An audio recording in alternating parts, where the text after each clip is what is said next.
Om Swastiastu. Nama saya Egede Manipayana, NIM 202062121046 dari kelas A1. Sini saya akan mempresentasikan tentang proporsi dan skala.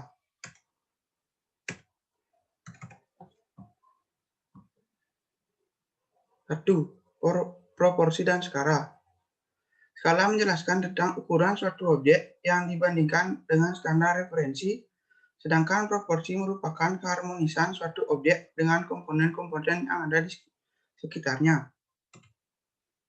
Yang kedua, proporsi material. Semua material yang digunakan dalam pembangunan memiliki sifat kekerasan, daya tahan, dan elastisitas. Semua material pembangunan sudah memiliki proporsinya masing-masing dan tidak dapat melebihi batas dimensi rasional puncaknya. Yang ketiga, proporsi struktural.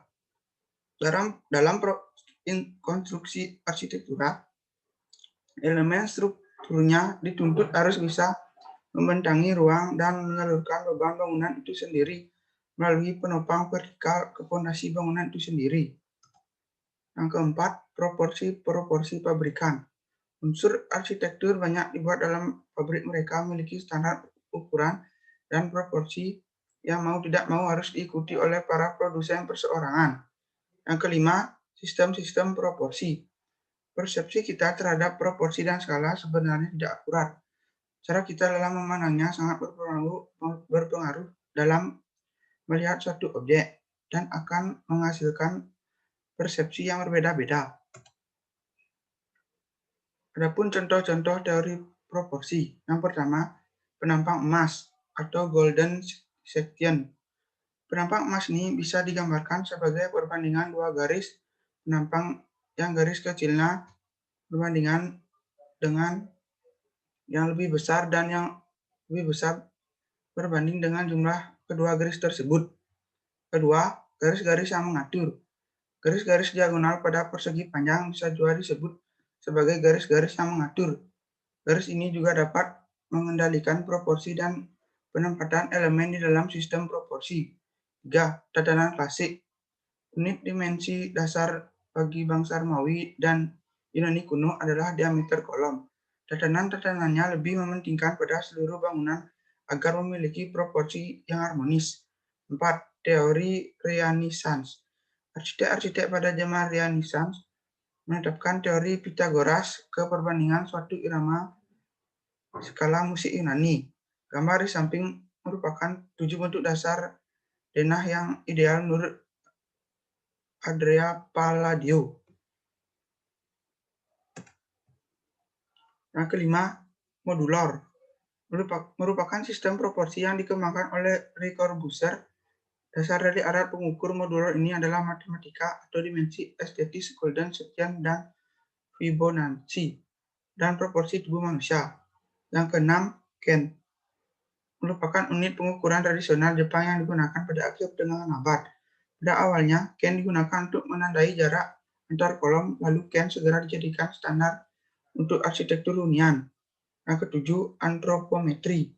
Antropometri ini disamakan dengan teori bentuk dan ruang dalam arsitektur yang menampung atau perpanjangan dari tubuh manusia yang ditentukan melalui ukuran-ukurannya.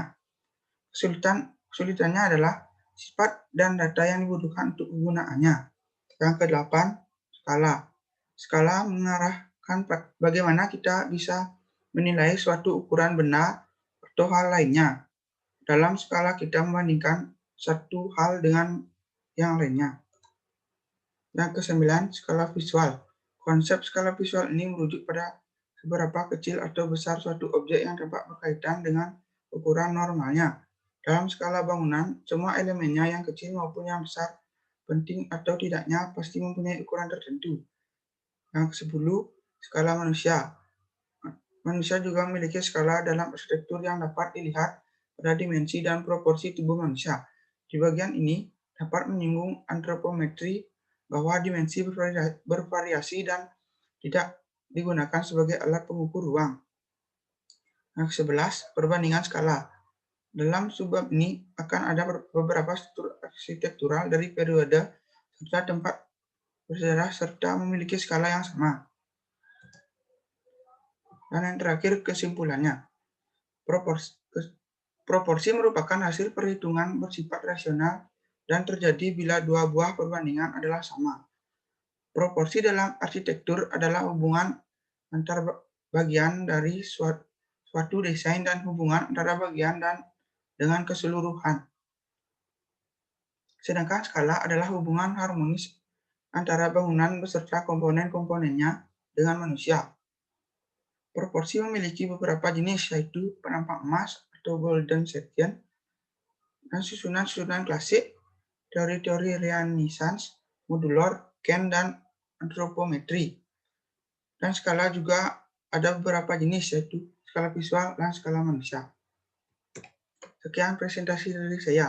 Om Santi Santi.